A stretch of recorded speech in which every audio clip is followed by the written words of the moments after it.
Ravi de vous retrouver, le petit matin arrive et avec lui une surprise. Nous sommes à bord de la 488 AF Corset et regardez le raidillon sur votre gauche. Et oui, changement de leader durant ces 24 heures de Spa. C'est Mathieu Jaminet qui prend le commandement virtuel pour l'Euro Racing numéro 100. La 488 au fond de l'image prouve que l'écart n'est pas anodin. Robin Frins pointe lui en P6 pour l'équipage local WRT numéro 1. Voilà qui va faire plaisir aux Belges. Pour la 10e position, la bataille est folle entre 3 Ferrari 488. La numéro 8 tente tant bien que mal de résister aux deux équipages pro qui la poursuivent. Hub Corsa s'est quant à lui débarrassé du SMP Racing, rien que ça.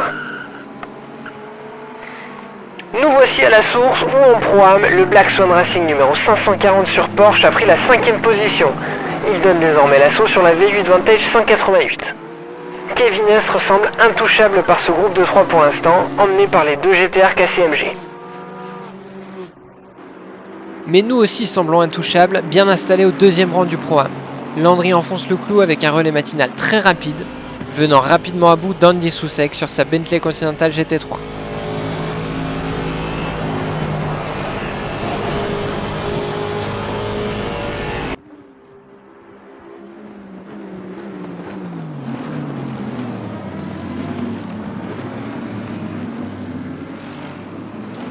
En tête du programme, l'écurie AF Corset numéro 52 est en lutte face à une horde d'Audi R8.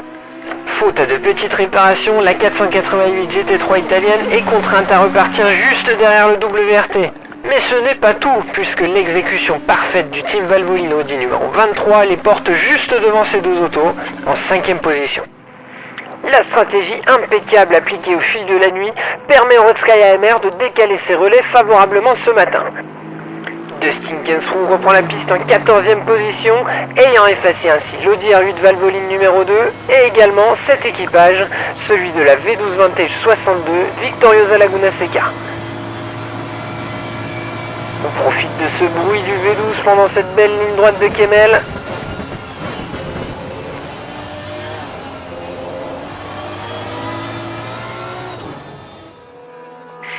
Devant, Romain Dumas fonce à bord de la 911 Euro Racing numéro 100.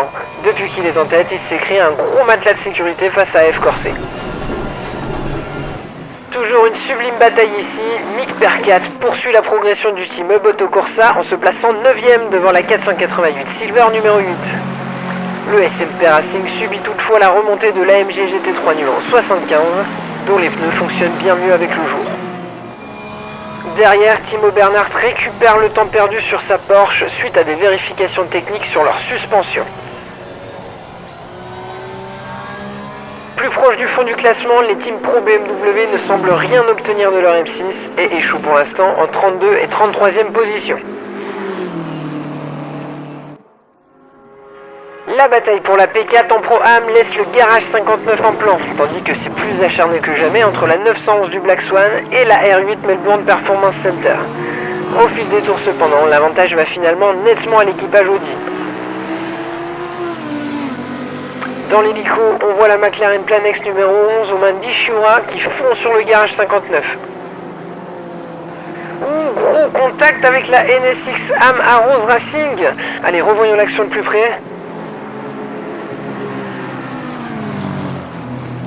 Ah oui, il y a dû avoir une incompréhension pour ce contact. C'est Philippe Main qui est au volant de la NSX et qui a la chance de ne pas taper dans les pneus trop violemment. Philippe Main peut reprendre la piste, il n'y a pas l'air d'avoir trop de dégâts. Et oui, forcément, ça rentre au stand pour la 720 GT3. Très étonnante cette erreur d'Ishihara qui est un excellent pilote.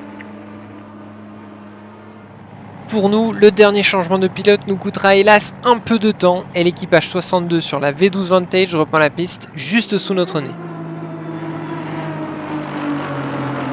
Mais Teranishi ne va pas se laisser faire longtemps. Il comble rapidement son retard sur Kirchhofer. Au contact à Blanchimont, notre pilote américain attaque pour le freinage du bus-stop.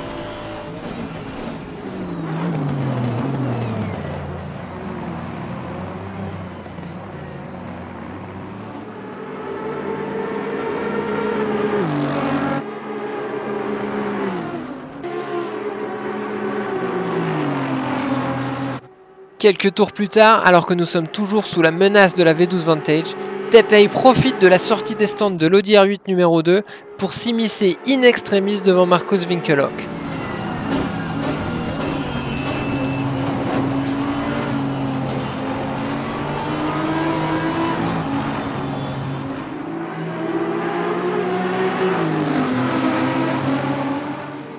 Cette situation permet à Teranishi de creuser l'écart avec ses poursuivants tandis que la course avance et se rapproche de son terme.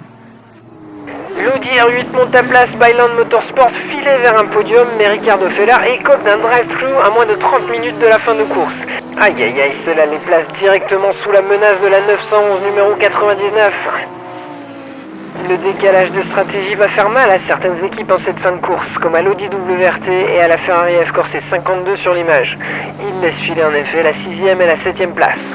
Le Boto Corsa auront fait une magnifique course et vont en profiter pour passer P7 à la fin de ce tour, juste derrière la Mercedes numéro 77.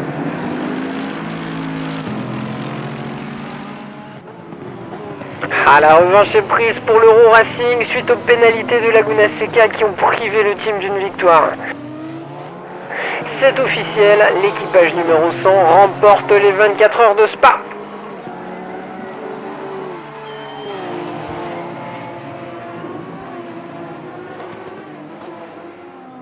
Remarquable course tout de même pour la 488 AF Corse numéro 51 qui ne concède qu'une dizaine de secondes au leader et c'est une deuxième place d'affilée pour l'équipe italienne.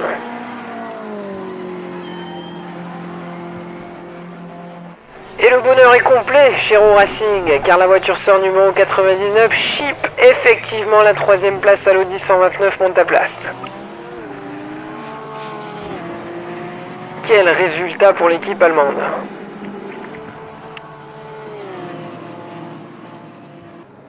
La victoire en Pro-Am revient sans surprise à l'équipage AF Corse numéro 52, dont les quelques soucis n'ont pas entaché la domination de cette épreuve. Au général, les Italiens raflent le 9e rang. 13e place au général pour le Red Sky AMR suite à une pénalité d'1 minute infligée à la Mercedes Sun Energy One. Ce sont de gros points engrangés pour l'International GT Challenge et encore un très bon résultat pour l'écurie française. Très acclamé ici, le team Red Sky AMR, c'est certainement car ils étaient venus faire quelques essais de pré-saison sur le circuit de Spa.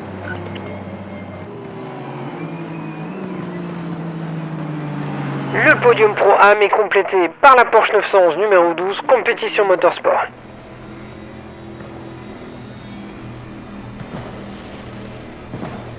Teppei profite des feux d'artifice du circuit de Spa-Francorchamps à bord de sa V8 Vantage lors du tour d'honneur. Nous sommes extrêmement satisfaits du résultat obtenu aujourd'hui, qui montre que travail et ambition payent. Toutefois, hors de question de nous reposer sur nos lauriers, car il faut d'ores et déjà préparer les courses de Suzuka et de Kyalami.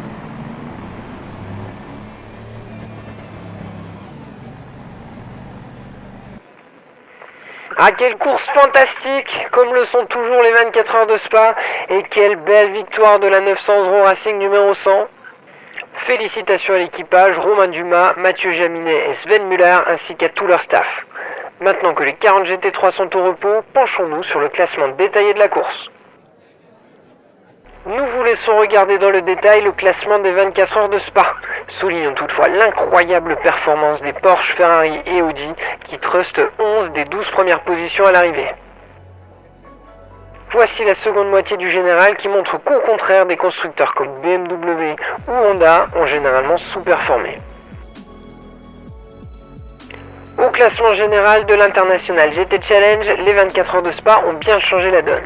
En effet, c'est désormais AF Corse qui s'empare du premier rang avec 45 points, devant l'équipage victorieux ici du Euro Racing. Rien n'est perdu pour SMP Racing, 3ème, dont le compteur reste bloqué à 38 points aujourd'hui. Reste à l'affût le R Motorsport Aston et le M Sport Bentley, avec les équipages 62 et 107.